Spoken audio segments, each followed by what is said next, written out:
Welcome back to Ring Talk. 2 weeks off and we're back. I've been off doing international TV broadcasting, Steve.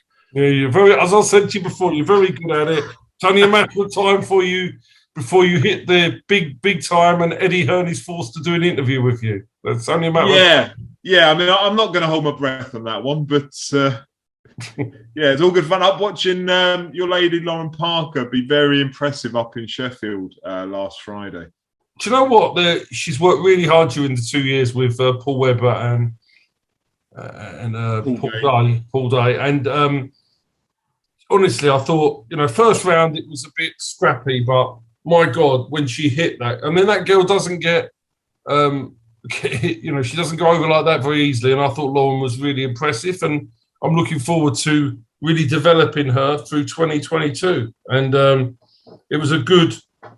It was a good show. As you were working on it with Unified Promotions, and let's hope they can make a success of it and develop their product, because they've got great ideas. As I said, I thought I think the only thought would have been the young lady that was on the commentary team probably shouldn't have had a microphone alongside you and Crawler, because I didn't think that came across well. She was screaming rather than commentating.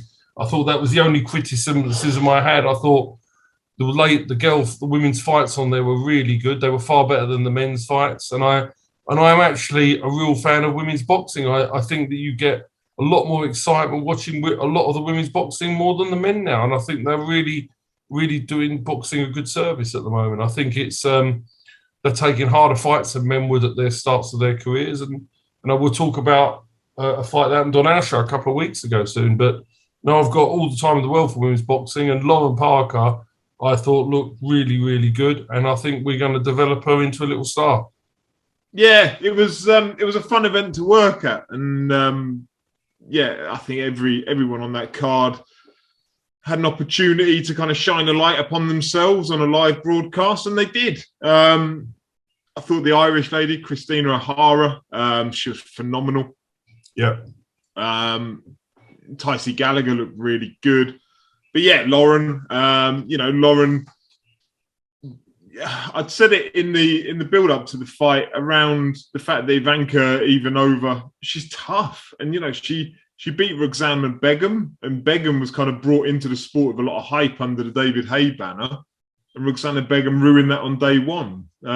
So it was a tough fight, but Lauren did phenomenally. And I was chatting afterwards with Paul Webber, her coach, and he was saying, we've really been working on that power and those power shots. You see it. You can see what a great job they've done. You can see what a brilliant job they've done. I'm so they're just all, do you know what?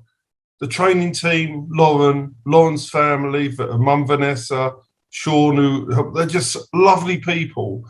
And I couldn't be more happy for anybody. I was screaming in front of the TV, so I just couldn't get up because we had the show the next day. And I wished I was there, to be honest. It was just great to watch. I was so happy for them all. But it's only the start, and we're going to work on things. As I say, Lauren has a contract with Unified Promotions, but it doesn't stop her fighting on our shows to develop. If it matters so between us and Unified, we'll develop her. I mean, I want her to have a big title fight in 2022, and we're going to deliver that for her one way or the other, for sure. Yeah, brilliant. No, I say it was a good, fun event, but congratulations to Lauren, who I say really, really shone during it. Yeah, exactly. Right.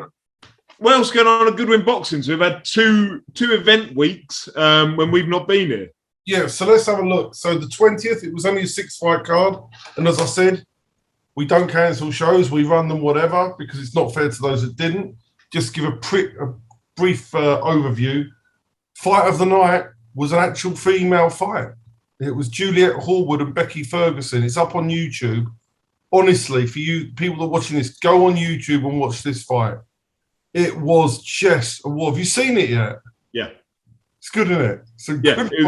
It's a brilliant fight. And actually, I had this conversation with a few people when I was up in Sheffield for the Unified show, because, the theme of it was around women's boxing. And I've had various conversations around the concept of 2-minute rounds for women's boxing, and should it or shouldn't it be increased to 3?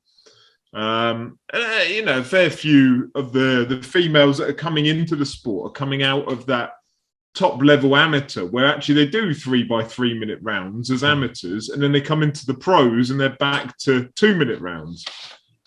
But I'm in favour of the 2-minute rounds because I think you need to make a separate product, the men's boxing, because men won't get behind something that's a like-for-like product, in my view.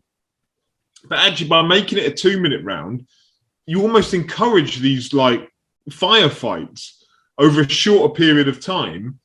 And you don't have to budget your energy for the full 3 minutes. You have 2 minutes, you go at it, you sit down for a minute and you're back again. And I think that leads to almost more entertaining fights. And that's a differentiator between women's and men's boxing for me. And that shone through in that Juliet Harwood fight, as it shone through in some of those women's fights up in Sheffield. That was a cracking fight. It was fight of the night. And to be honest, Becky Ferguson, tough girl. I mean, it was, I had Juliet nicking it, but it was very close. But my God, she'll learn so much from it. And that was really good. Pat Gill made his debut against Mwenya Chisanga. And to be fair to Pat, that's not a fight we would have chosen. We had pull-out after pull-out against him. We had 3 pull-outs against Pat Gill. And he fought Mwenya Chisanga. And that is a tough debut for anybody if you know Mwenya. But he got through that. Bradley Spencer, obviously 2-year layoff, beat Jordan Granham. Brandon Albrechts had his second fight. He beat Lee Javine. Dennis Douglas, he won on his debut. And Alec Wilkes, Mickey O'Rourke came back after 6 years out of the ring and was impressive against an Errol Johnson boy, Jabira's foray.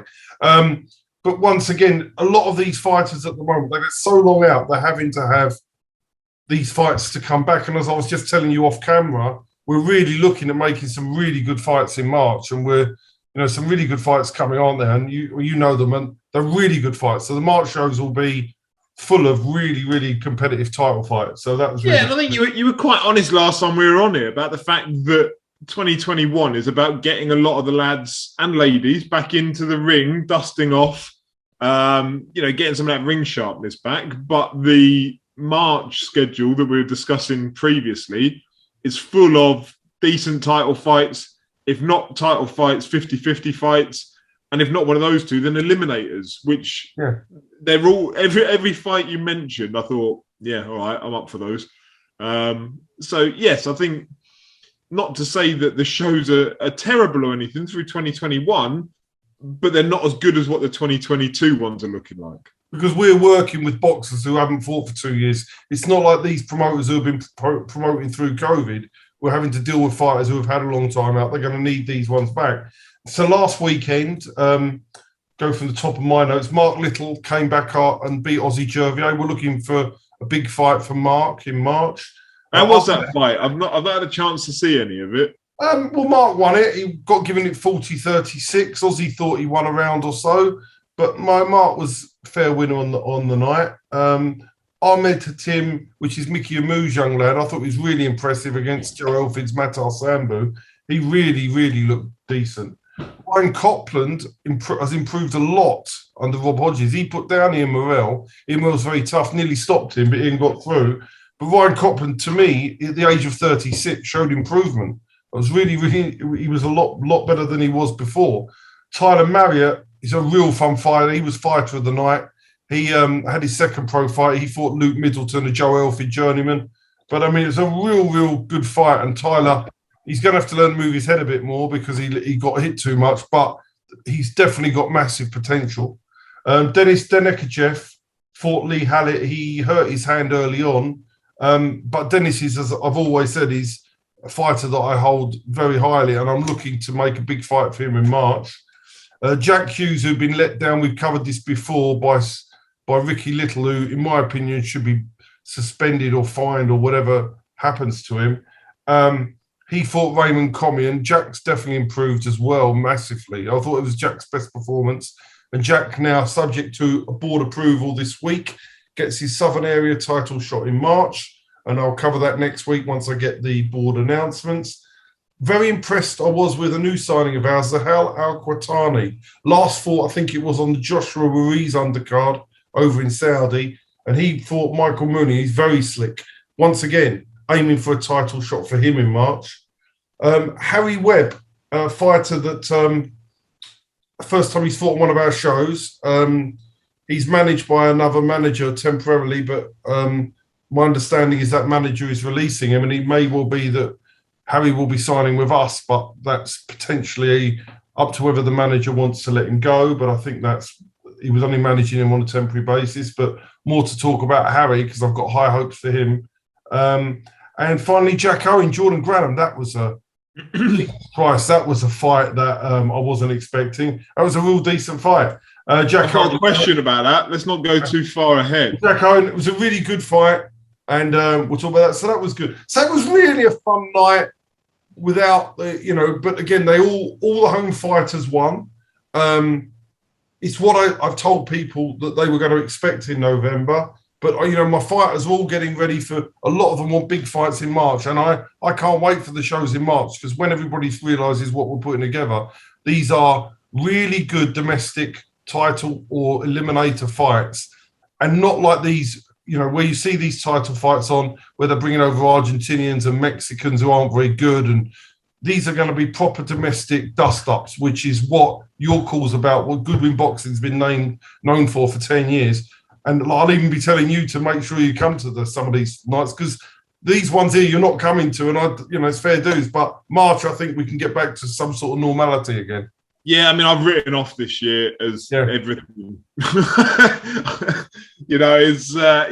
But next year I'm back. I'll be there, every one of them. Yeah, exactly. So and then we've got this weekend to look forward to. 10-fight card on Saturday night. So I'll run through that as from top to bottom. New signing, Joshua Ejekpovi, Hollywood Josh, previously managed by Mickey Helliott. He signed a 3-year contract with us. He has his first fight. He takes on Jordan Granham. And Joshua is another one that I'm looking to move into title contention next year. William Webber, he fights Lewis Van Pooch last minute. Unfortunately, and this is another one I'm going to have a pop on, Ben Thomas pulled off for the third time in the last week on our shows. He's cost 2 fighters their fights. He did it again on Sunday, pulled off. This time a damaged hand. The other 2 reasons were different. But for the third time in the last week, so we will never book Ben Thomas again, because, you cannot go around 3 times in a row pulling off with less than a week to go. Sometimes it's been 3 days. We managed to get Lewis Van Pooch last minute today, so William Webber still has a fight. As much as it causes you a pain, it's also just disrespectful, isn't it, to the fighter they're meant to be in against. And I appreciate, William Webber won't have gone through a camp necessarily to prepare for Ben Thomas, but there's a very good chance he doesn't get a fight because of being held up in those scenarios. And it's lucky you can get, Poochie in for that. And the reasons have been different every 3 times. And I accept. You can accept a reason once might be concocted. And you think, okay, but 3 times in a row, there's no way they're all true. So yeah, you just don't want him. You just don't want him anymore. So Courtney Frimpong fights Mator Sambu. That's a real good fun fight. Lewis Frimpong, the younger Frimpong, he's got Raymond Comey. So if you notice, a couple of these journeymen are being rehashed because we are struggling with opponents massively. Amar Kiani, who I love to watch, who got chinned. He got dropped last time, didn't he? Got dropped, didn't he? But hopefully he's going to show me that he's learned from that. He's got Josh Hodgins of John Peggs. Sean Robinson, another one we're moving on to title contention next year. He has his fight back. He's got Kieran Thomas.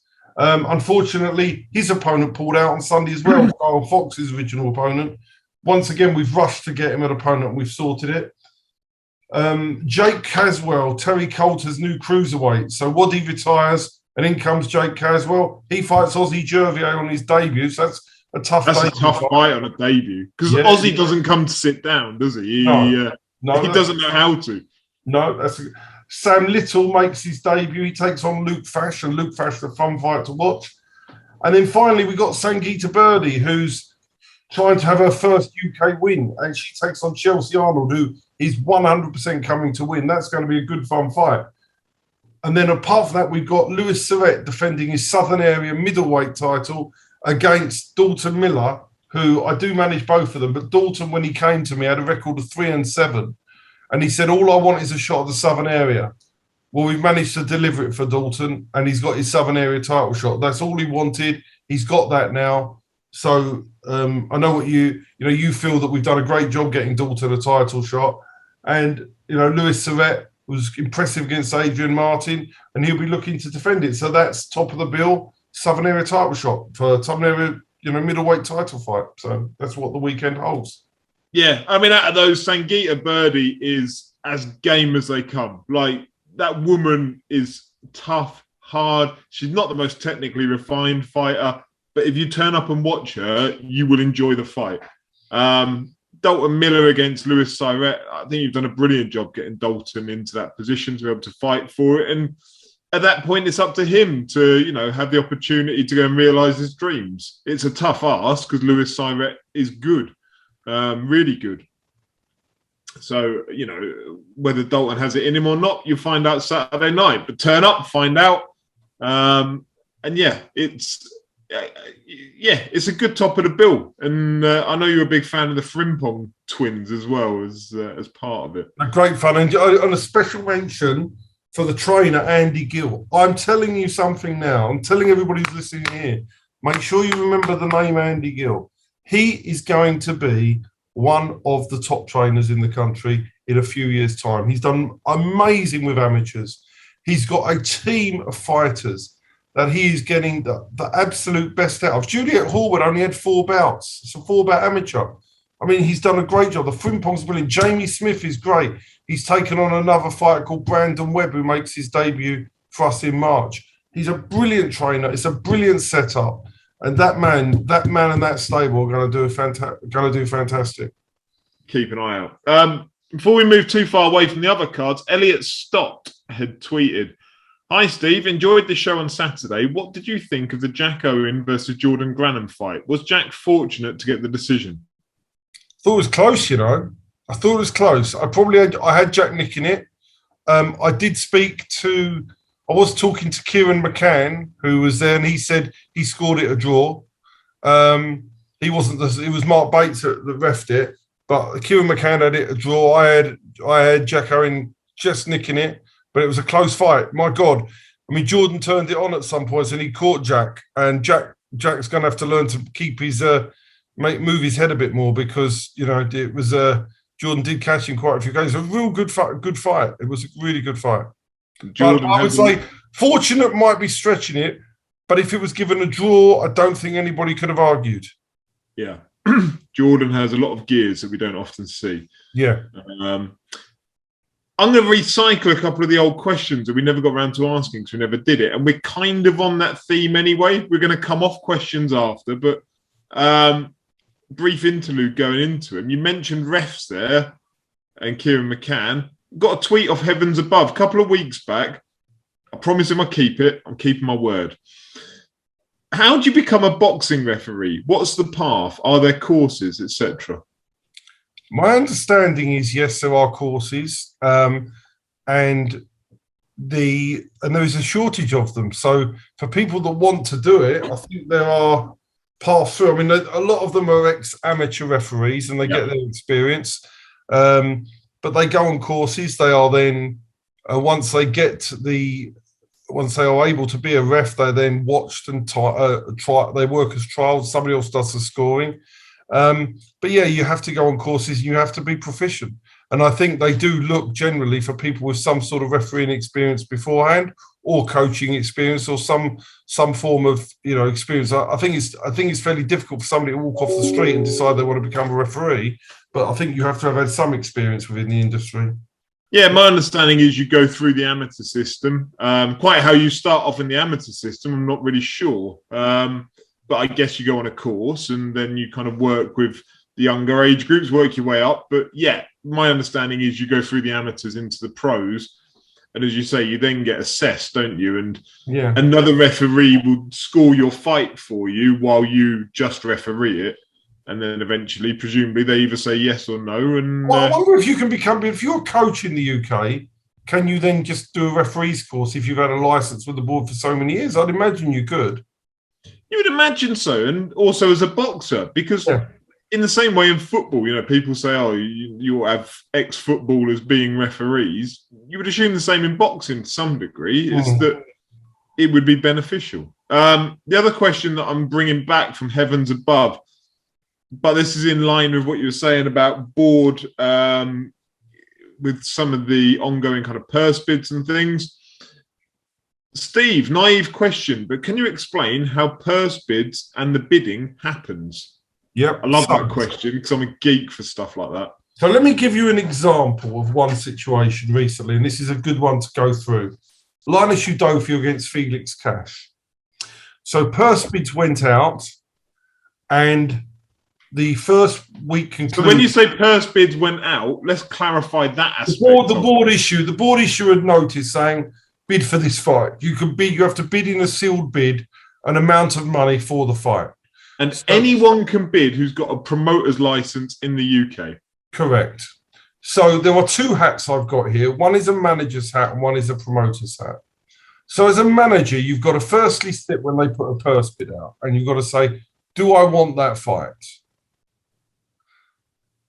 Now, the situation, I'm never going to tell you or tell anybody whether or not we put a bid in for that fight. I'm not going to do it.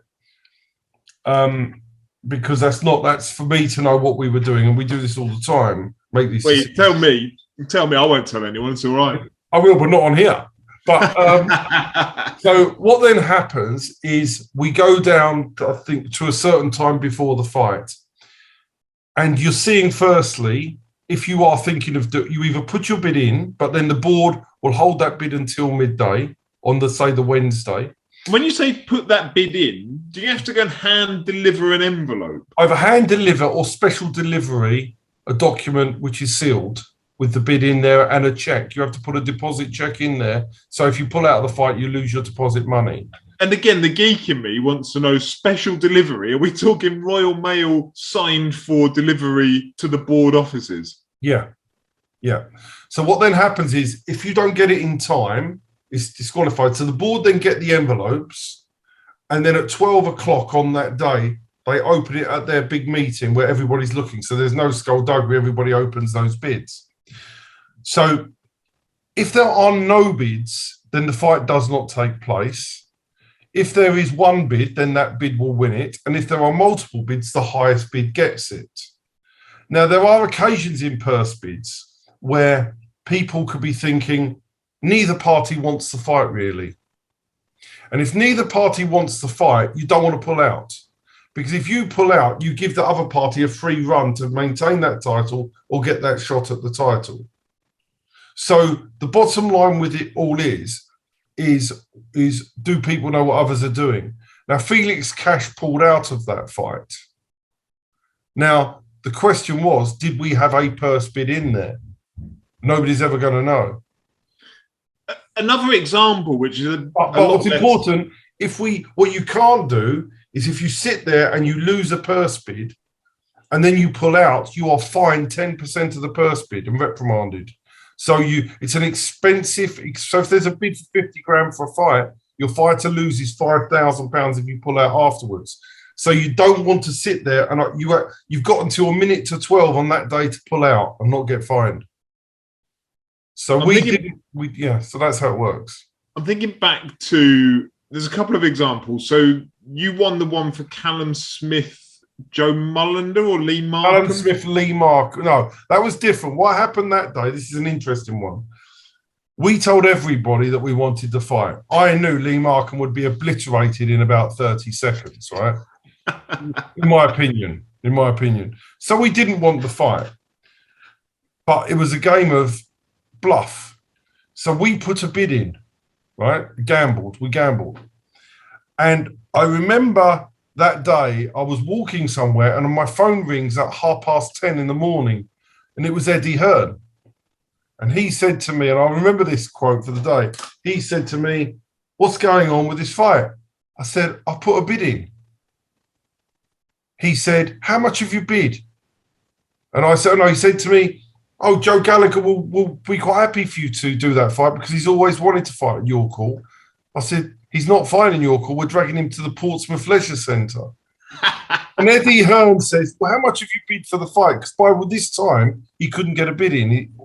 And I told him what we'd bid. And he said, fuck me, I can't get outbid by a Goodwin. I'll never let it down. And they then withdrew from the fight within 10 minutes.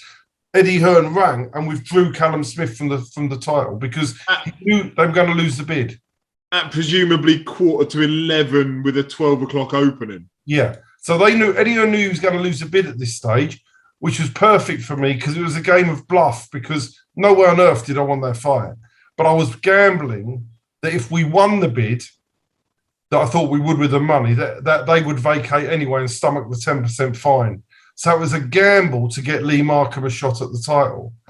And that is what that was all about. It was all about the game of bluff. Now, not many people in boxing will do what I do, which is gamble money to back your fighters. And that's what I did at that time. In hindsight, I wasn't rewarded with loyalty back down the line from the same fighter. But that's a different story.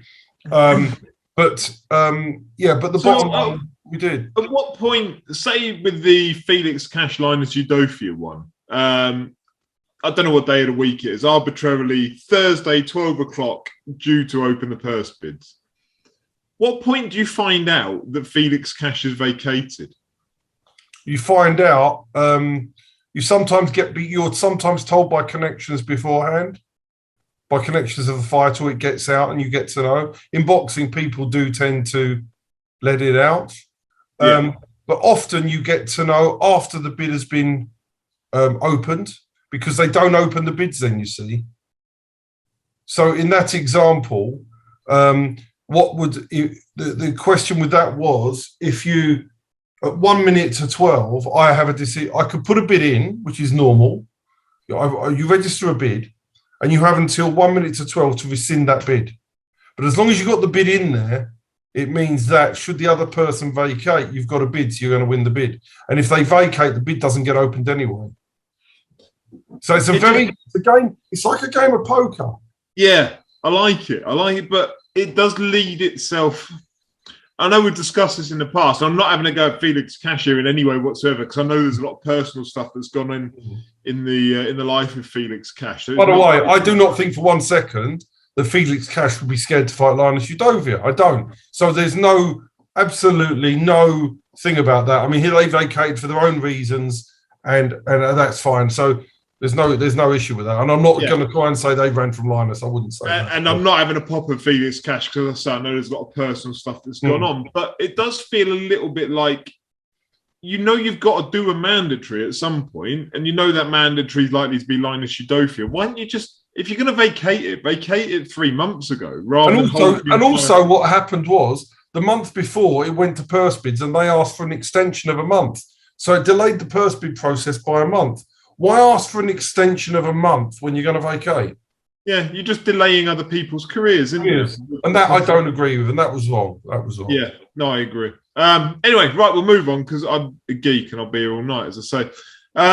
Let's discuss general boxing. We won't spend too long on it because we could be here for hours, if not. Khan Brook, too late, still interested? What do you reckon? No interest. I don't care. Genuinely have no interest at all. It's two has-beens having their last payday. Look, people watch it for novelty value. Pay-per-view, really, not for me. I wouldn't pay for that out of principle. So I'm with you in that I'll watch it if I'm around that night. I've got no inclination to go, and I've got no inclination to pay for it. I've got no inclination to keep my diary free that evening. But if I'm free that evening, I'll watch it, no doubt. But it's just a retirement pay. And pay for it, Martin? No, I wouldn't pay for it. It'd be silly. No. I'd find other means of watching it, perhaps. But I'm not... Yeah, I can't get on board with it, I suppose. Like, I'd rather start a GoFundMe and chuck in a tenner towards their retirement plans than that fight, if I'm honest. It doesn't do honestly, when you watch a fight like Lopez Cambosis for the weekend, and I pay for that, but I'm not going to pay for Khan Brook. It's just, but listen, that's my choice. The bottom line is, I'm sure people will pay for it, and I'm sure they'll make a load of money out of it. But that's it. That I don't want to watch two has-beens who are past their best doing a fight they should have done 5 years before. It just has no interest to me at all. But it'll probably make money, and that's what it's about, isn't it? So, fair dues to them. Yeah, no, I agree. And I kind of think good on Boxer and Ben Shalom for actually making it. It's been spoken about for however many years. At least someone's gone ahead and done it. Whether they make money out of it or not, whatever, at least somebody's gone ahead and done it. Well, you've got to say that Sky at the moment are working hard to try and fill the void left by Eddie Hearn. Yeah. And to be honest, they're doing, the Eubank Williams fight that's coming out, it's been delayed. They're doing a good job.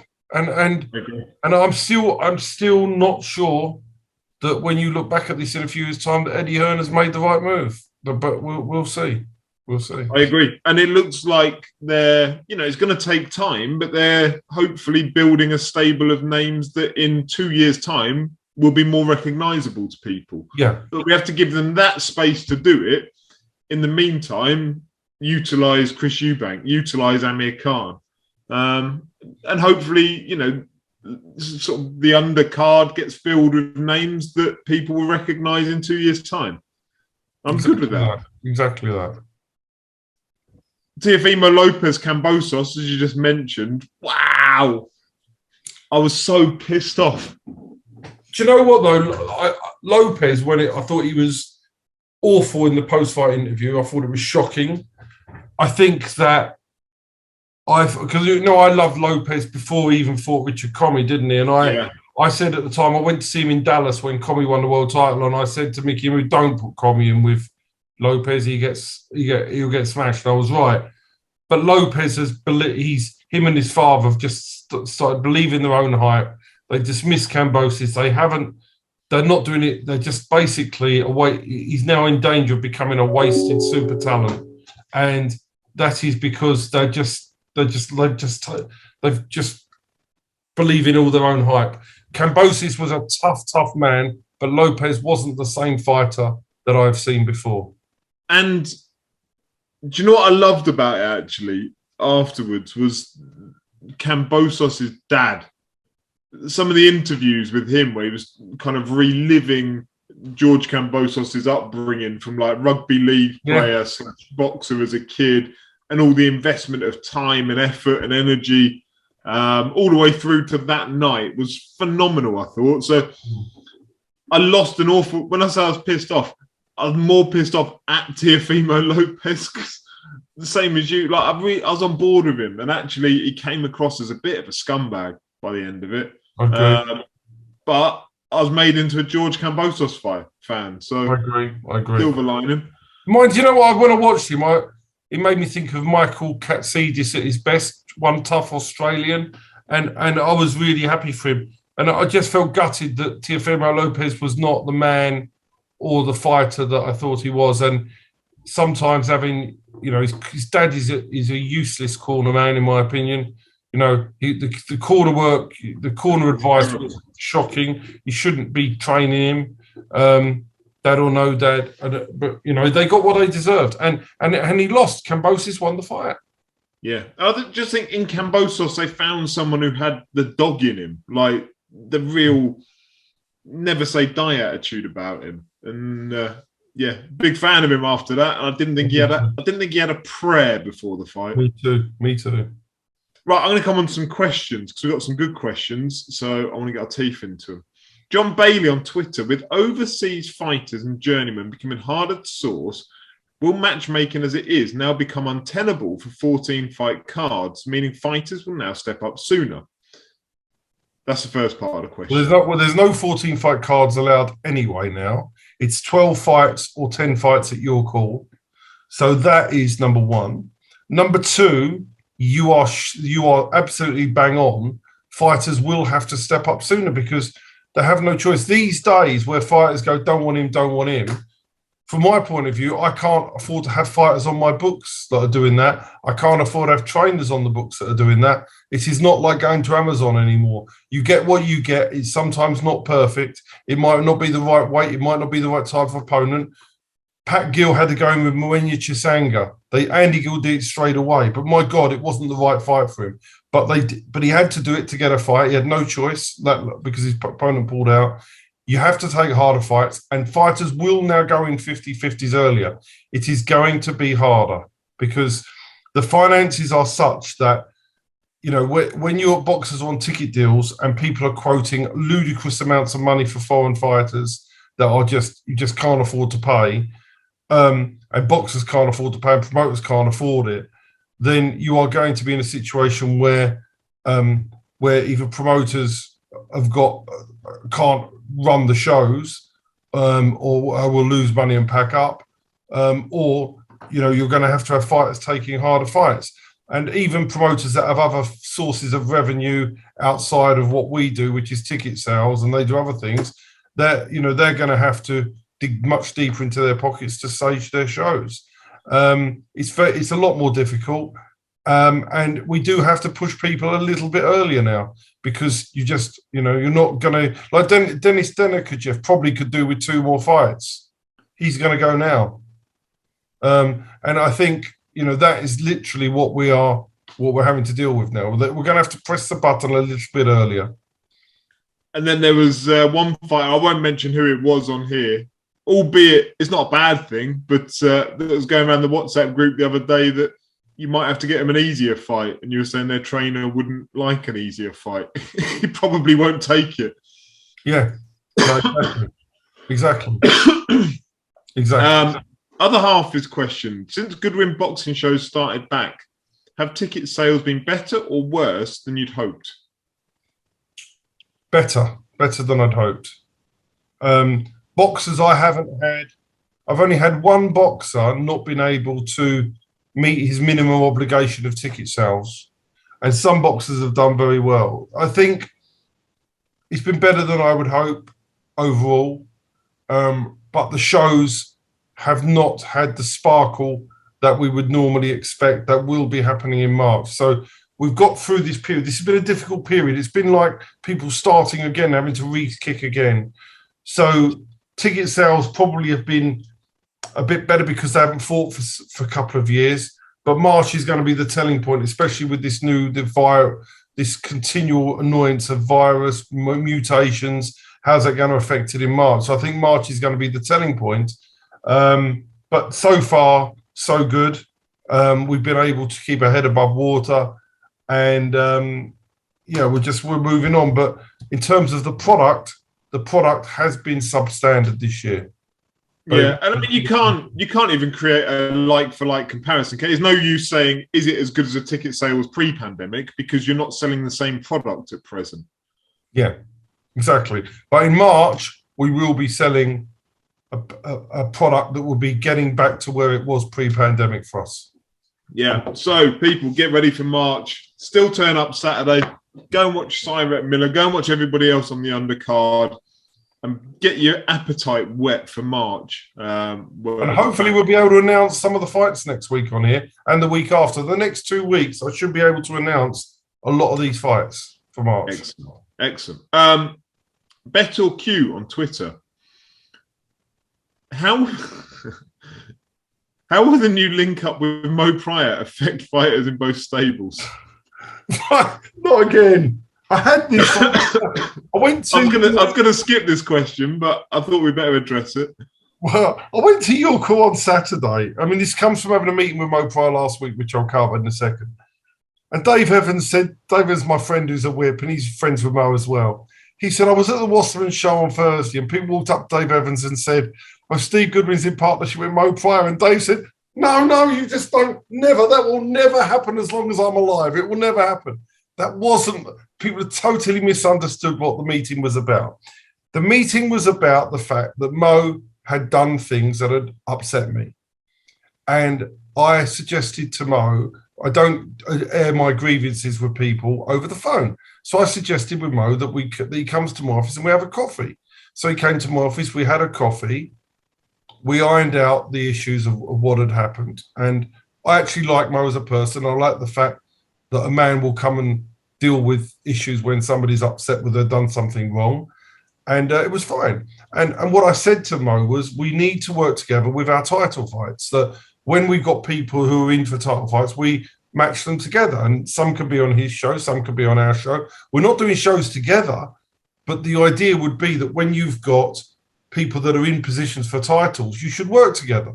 We've done that with Graham Everett and Mervyn Turner, with a couple of his fighters, and we did it with the Conor Vian fight that never took place. And we were going to do Liam Goddard, Curtis Felix. That never took place because Curtis got COVID. So you need to work with other people who are promoting to make better fights and give your boxers the chances. So that was what it was about. It wasn't about any partnership, any deal. It was purely about saying to Mo, look, if we're going to do business, this is how it should be. And this is how I will work. I will do on this basis. And I think he's actually a decent fellow. I think that he's been responsible for shows being cancelled, which shouldn't be cancelled. He knows why that's happening. He's doing, full credit to him, he's making steps to make sure it doesn't happen again. So, full credit to him for that. And as I say, a man will come and face somebody who's upset with them and walk into their office and not hide away. So I've got very much a lot of respect for him. And he's trying to address the issues that he's fallen down on. And full credit to him for doing that. But this is only about us making fights for titles, not about any partnership, any co-promotion. Absolutely not. No, never, never, never. That's not how I work. Hopefully that clarifies it. A couple of other questions which you kind of covered. The other one is, what's the upcoming early 22 in Steve's schedule? So we've touched on March.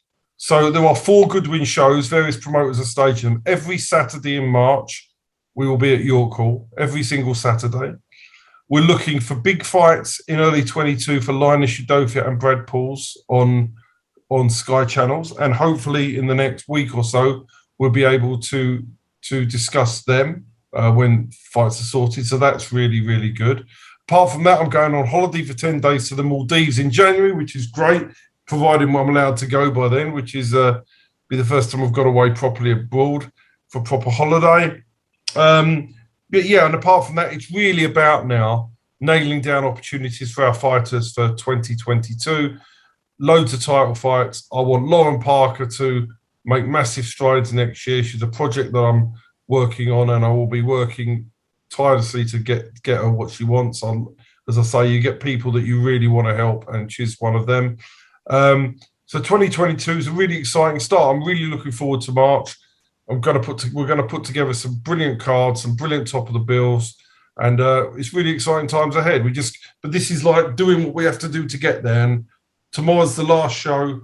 Also, this Saturday is the last show of the year for Goodwin Boxing. It's Olivia's show, but then next year in March we're able to really motor on. So it's an exciting year. That's what I would say. And watch the show over the next few weeks, because we're going to reveal some of these big fights, and they're great fights that we're going to be. They're good fights. They are good fights. People need to tune in. I'm not sure if this next question's a piss take or serious, but I'm going to go ahead with it anyway. Sport Tipster on Twitter. With Martin doing great work for Pitch, are we likely to see him make a move on BT, Sky or DAZN anytime soon? Steve, do you think he's got the ability to make his mark in a Steve Bunce type of role? As I say, I'm not sure if it's serious or not, but let me answer it as if it's serious, because I actually think you're brilliant at what you do. I do. I think you were the best person on that show on Saturday by a mile. I think you could definitely do the Steve Bunce role, but far better. And I think you're under you. And I hope that will help you get.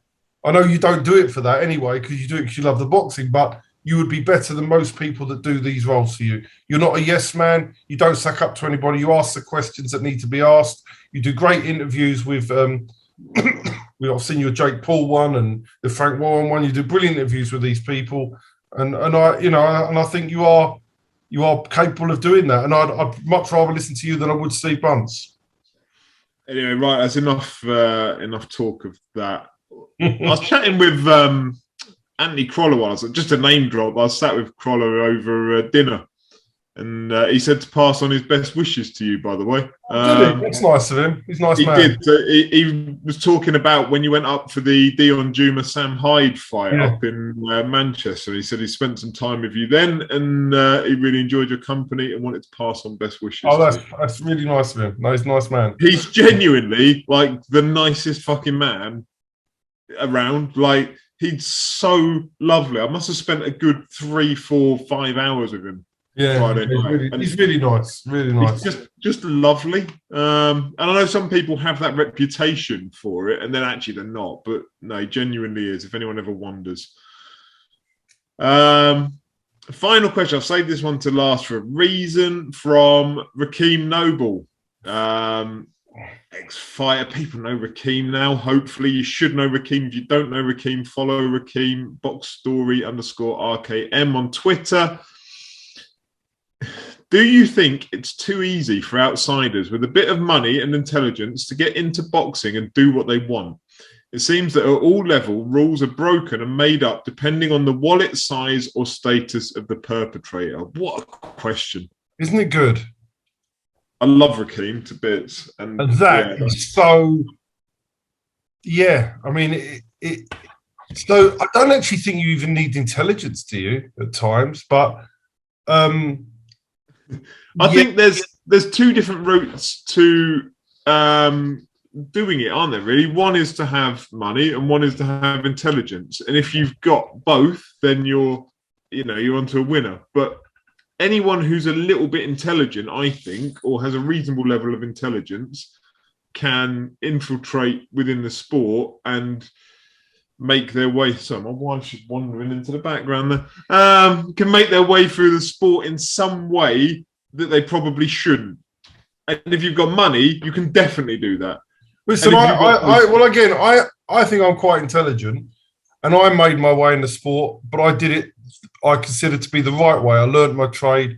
I went through the promoting to become a manager. So I've done it with the but right. Also, you've done it with credibility through the stages. So at no point have you fucked anyone over. At no point have you done wrong by others and screwed others over to do better for yourself. No, absolutely not. Whereas others might. Well, others do. It is right. It is like the Wild West. It is like the Wild West. And it's bad. It's bad at times. And we've covered the fact of